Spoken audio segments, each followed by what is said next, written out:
Olá, vamos agora à segunda parte do livro Indo às Casas, de autoria do professor Lúcio Neto.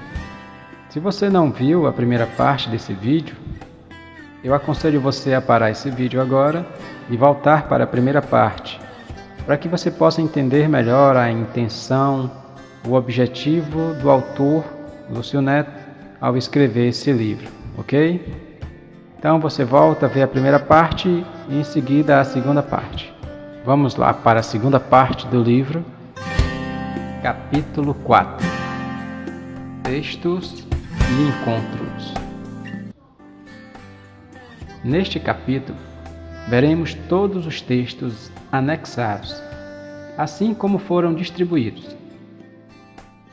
Não teve texto nos primeiros meses e em alguns dias, ficando a habilidade de cada orientador e o respeito à leitura bíblica.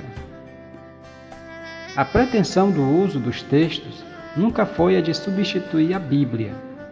Pelo contrário, foi de orientar essa leitura inspiradora de todos que discipulam e escrevem esses textos.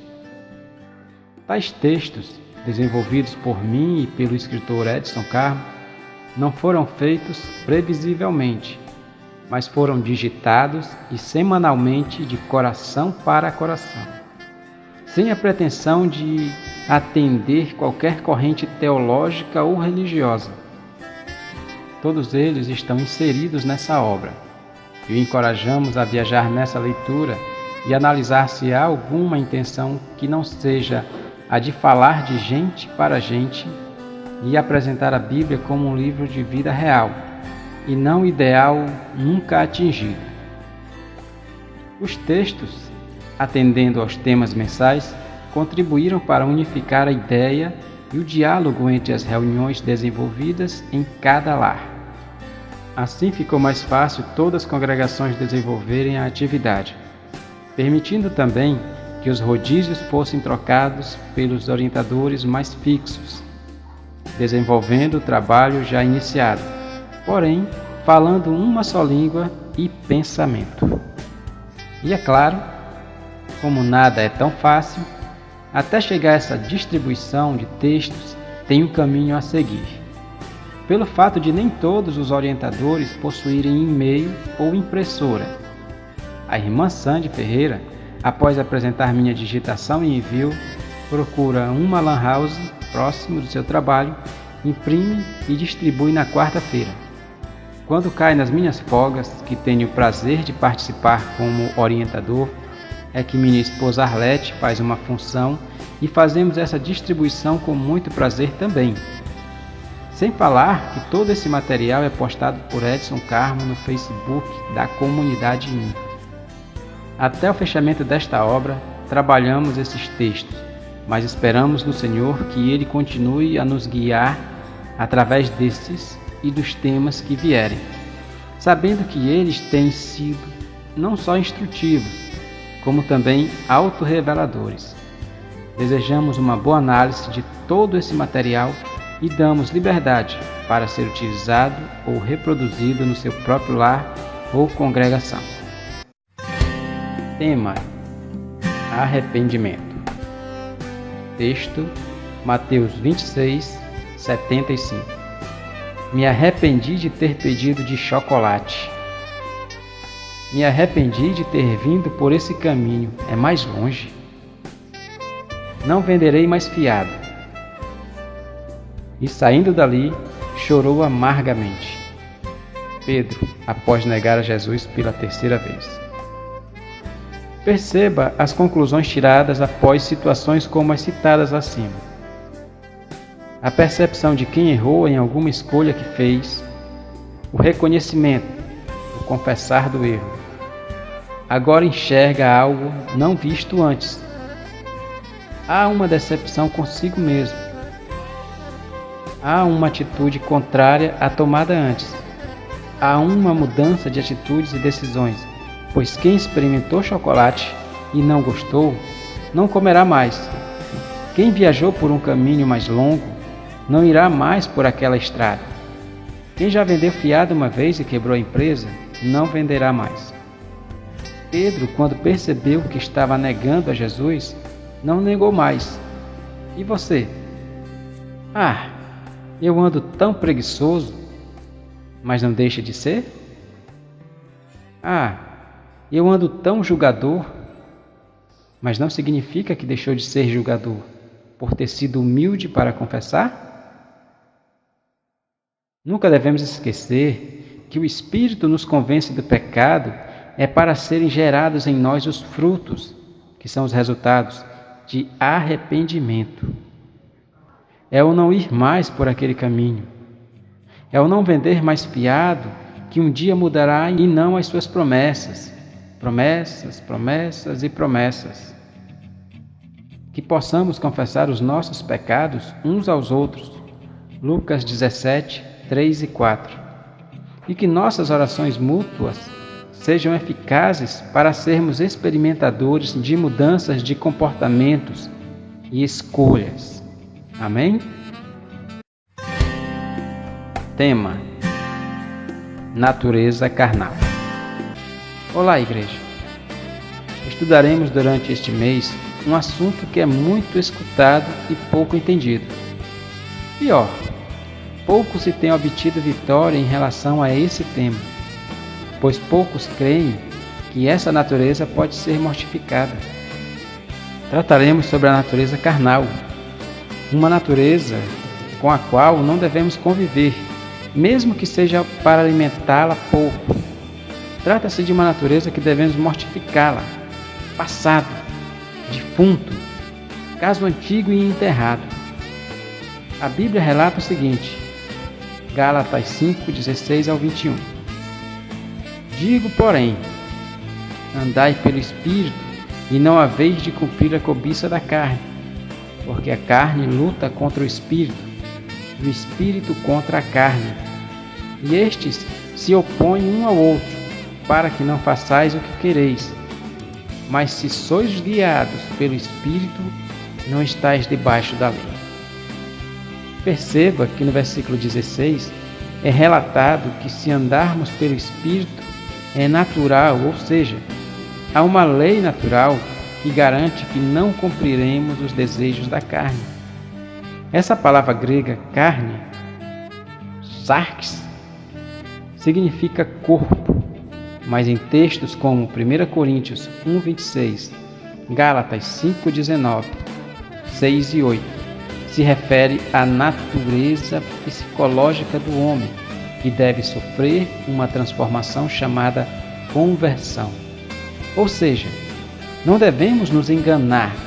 A carne que devemos mortificar não está no nosso corpo, e sim na nossa mente.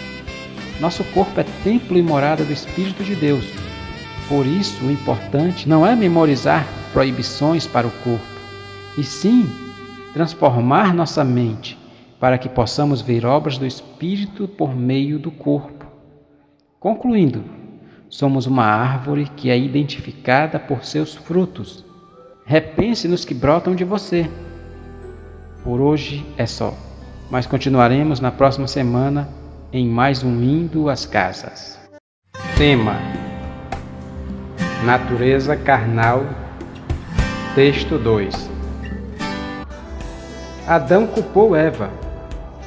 Eva culpou a serpente. E você? Está culpando quem por estar vivendo fora da vontade de Deus? Ah, a culpa é da carne. Não fui eu quem fez isso. Foi minha carne.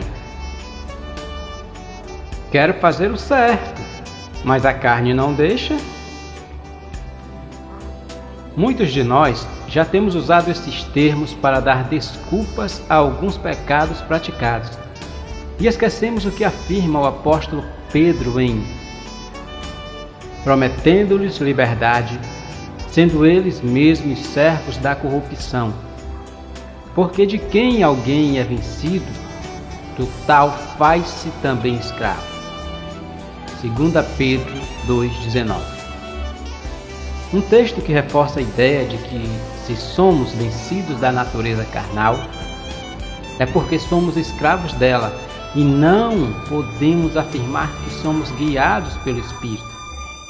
Pelo contrário, somos carnais, se assim somos vencidos por ela. Sem esquecer que essa natureza carnal, que já foi explicada pelo pastor Edson, se trata do ego, construção sentimental e emocional desenvolvida pelo meio cultural e social que inclina o homem a não realizar a vontade do Espírito.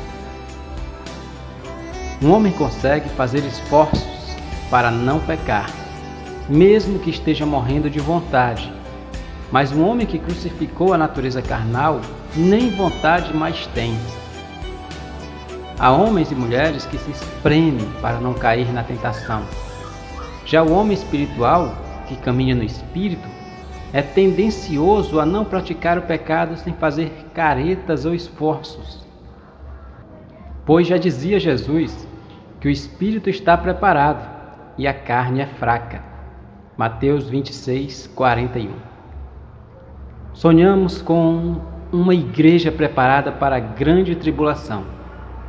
Assim como escutei de alguns jovens na semana passada, não tenho nem vontade de pecar, pastor. Que maravilha, hein?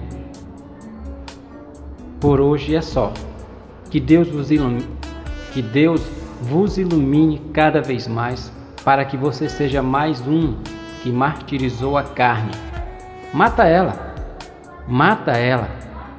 a carne, a paz. Tema: confissão. É com a boca que se nega e se confessa. Lúcio Neto.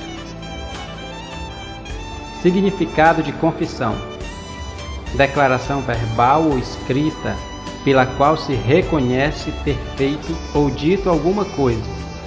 Fazer a confissão de suas culpas.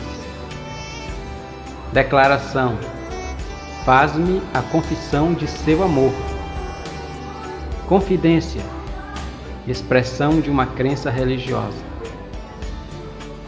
Sinônimo de confissão: declaração e manifestação. Com a boca se nega e peca. Mateus 15, 18. E com a boca se confessa. Romanos 10, 9. E Mateus 15, 18. É por falta de confissão que o mundo foi condenado, que se perde a confiança, que uma pessoa vai se esfriando espiritualmente. Mateus 4, 12. O homem vai se escondendo num mundo obscuro e de segredos que só ele, Deus e os demônios conhecem. Marcos 1, 5. E se aproximando, confessavam. Tema: confessar. Confessar é o passo que se dá dentro do culto para fora dele, ou seja, para a revelação. Confessar é o ato de revelar pecados, culpas, desejos, intenções, sonhos. Confessar é nada mais que trazer o que está em oculto às claras, a uma dimensão onde todos possam conhecer. Ao confessar, muitas coisas podem acontecer, porque agora não mais a escuridão está agindo sobre a coisa que estava oculta, e sim a luz. E uma das primeiras providências da luz é dissipar as fantasias, as ilusões e as interpretações errôneas. Texto de Edson Carmo. Tema: pecado. Boa noite, Igreja do Senhor. Hoje começaremos mais um tema que nos sugere abandonar, destruir, abolir. Trataremos durante esse mês sobre o pecado, uma abordagem a paradigmas diversos e errôneos. Meditemos no texto abaixo do pastor Edson Carmo. Pecado original. O pecado original, a inveja, provocou a queda de Lúcifer com a terça parte dos anjos do céu. Apocalipse 12, do 7 ao 9. Este pecado gerou outros pecados, a começar pelo pecado de Adão e Eva, no Éden. Curiosidade. Gênesis 3. Com a queda de Lúcifer e a terça parte dos anjos do céu, criou-se um poder invisível que até hoje provoca no homem curiosidade, desejos e tudo o mais que o impele à prática do mal.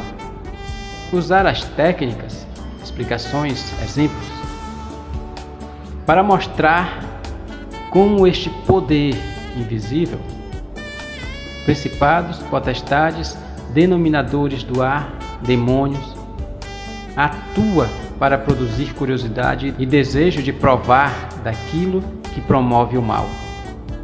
Então, o pecado original do homem foi a sua curiosidade, o seu desejo de ver como era se tornar como Deus, conhecedor do bem e do mal. Nos nossos dias, todos os pecados materializados surgem do pecado original, que é invisível, a saber, a curiosidade, o desejo. Texto de Edson Carmo. Bem, como vimos, o pecado original abordado não foi apresentado como sempre ouvimos escutar dos teólogos mais tradicionais, de que o homem carrega consigo a maldição de Adão. Portanto, já houve a obra redentora e toda a maldição Cristo levou consigo. Portanto, devemos nos cuidar do pecado visível, que começa primeiramente com o pecado invisível da mente, curiosidade e desejo. Cuida dos teus olhos, irmão, ou lança-os fora. Fica em paz.